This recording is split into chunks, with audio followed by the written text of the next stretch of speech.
Assalamualaikum warahmatullahi wabarakatuh. Perkenalkan nama saya Almahera dengan NPM A1C021037 dari Prodi Pendidikan Matematika. Pada video ini saya akan menjelaskan materi mengenai konsep dasar manajemen pendidikan dari mata kuliah Pengelolaan Pendidikan dengan dosen pengampu Bapak Dr. Muhammad Kristiawan MPD. Materi-materi yang akan saya bahas pada kesempatan kali ini, yang pertama pengertian dari manajemen pendidikan, yang kedua unsur-unsur manajemen pendidikan, yang ketiga tujuan dan manfaat manajemen pendidikan, yang keempat pembagian manajemen, yang kelima komposisi pembagian manajemen, yang keenam ruang lingkup manajemen pendidikan, dan yang terakhir yaitu prinsip-prinsip dari manajemen pendidikan. Yang pertama, pengertian dari manajemen pendidikan. Sebelum membahas pengertian dari manajemen pendidikan, apa sih pengertian dari manajemen itu sendiri? Manajemen menurut Asmendri pada tahun 2012, manajemen berasal dari bahasa Latin kata manus yang artinya tangan dan ejer yang berarti melakukan. Kata-kata ini digabung menjadi manajer yang berarti menangani sesuatu, mengatur, membuat sesuatu menjadi seperti apa yang ingin dilakukan dengan mendayagunakan seluruh sumber daya yang ada. Sedangkan manajer menurut Terry pada tahun 1986 adalah kemampuan mengarahkan dan mencapai hasil yang diinginkan dengan tujuan dari usaha-usaha manusia dan sumber-sumber lainnya. Selanjutnya, pengertian pendidikan.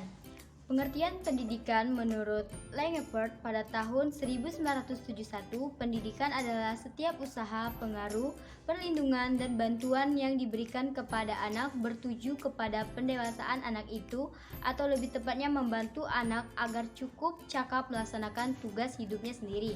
Sedangkan dalam Undang-Undang Sistem Pendidikan Nasional Nomor 20 pada tahun 2003 Pasal 1 dan 3, pendidikan adalah usaha sadar dan terencana untuk mewujudkan suasana belajar dan proses belajar agar peserta didik secara aktif mengembangkan potensi dirinya untuk memiliki kekuatan spiritual keagamaan, pengendalian diri, kepribadian, kecerdasan, dan akhlak mulia, serta keterampilan yang diperlukan dirinya, masyarakat, bangsa, dan negara.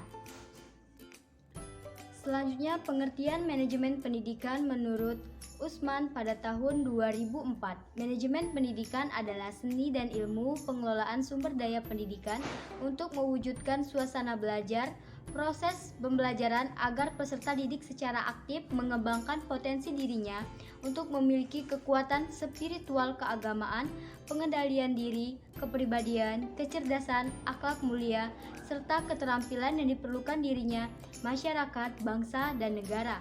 Sedangkan menurut Nawawi pada tahun 1983 mengemukakan bahwa manajemen pendidikan adalah ilmu terapan dalam bidang pendidikan yang merupakan rangkaian kegiatan atau keseluruhan proses pengendalian usaha kerjasama sejumlah orang untuk mencapai tujuan pendidikan secara terencana dan sistematis yang diselenggarakan di lingkungan tertentu, terutama lembaga pendidikan formal.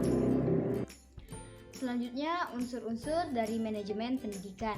Unsur manajemen terdiri dari 7M plus 1I menurut Usman pada tahun 2009 dan Henry Paloy 6M, yaitu sebagai berikut. Yang pertama, man atau manusia.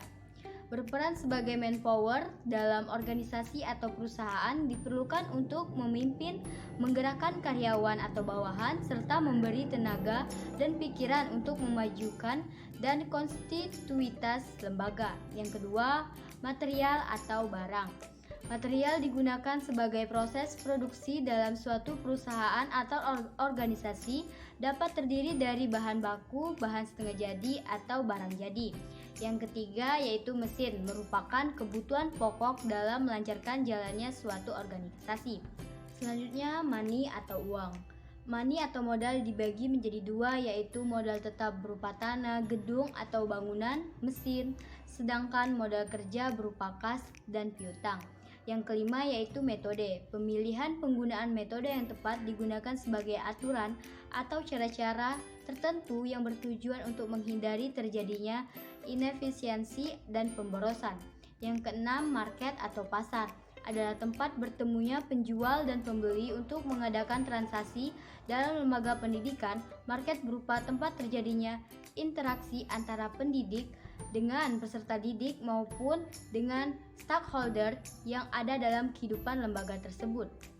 Yang ketujuh, minute atau waktu merupakan waktu yang dipergunakan dan dimanfaatkan dalam pencapaian visi dan misi suatu lembaga secara efektif dan efisien. Selanjutnya, tujuan dan manfaat manajemen pendidikan. Menurut Karniadi dan Marshally pada tahun 2012, antara lain yang pertama mewujudkan suasana belajar dan proses pembelajaran yang aktif, inovatif, kreatif, efektif, dan menyenangkan. Yang kedua, terciptanya peserta didik yang aktif mengembangkan potensi dirinya untuk memiliki kekuatan spiritual keagamaan, pengendalian diri, kepribadian, kecerdasan, akhlak mulia, serta keterampilan yang diperlukan dirinya, masyarakat, bangsa, dan negara. Yang ketiga, terpenuhinya salah satu dari 4 kompetensi tenaga pendidik dan tenaga kependidikan. Yang keempat, terciptanya tujuan pendidik secara efektif dan efisien. Yang kelima, terbengkalainya tenaga pendidik dengan teori tentang proses dan tugas administrasi pendidikan. Yang keenam, teratasinya masalah mutu pendidikan. Yang ketujuh, terciptanya perencanaan pendidikan yang merata, bermutu, relevan, dan akuntabel, serta meningkatkan citra pendidikan yang positif menurut Asmendri pada tahun 2012. Selanjutnya, pembagian manajemen. Pembagian manajemen terbagi menjadi 3. Yang pertama yaitu manajemen puncak, yang kedua manajemen menengah, yang ketiga manajemen pelaksana.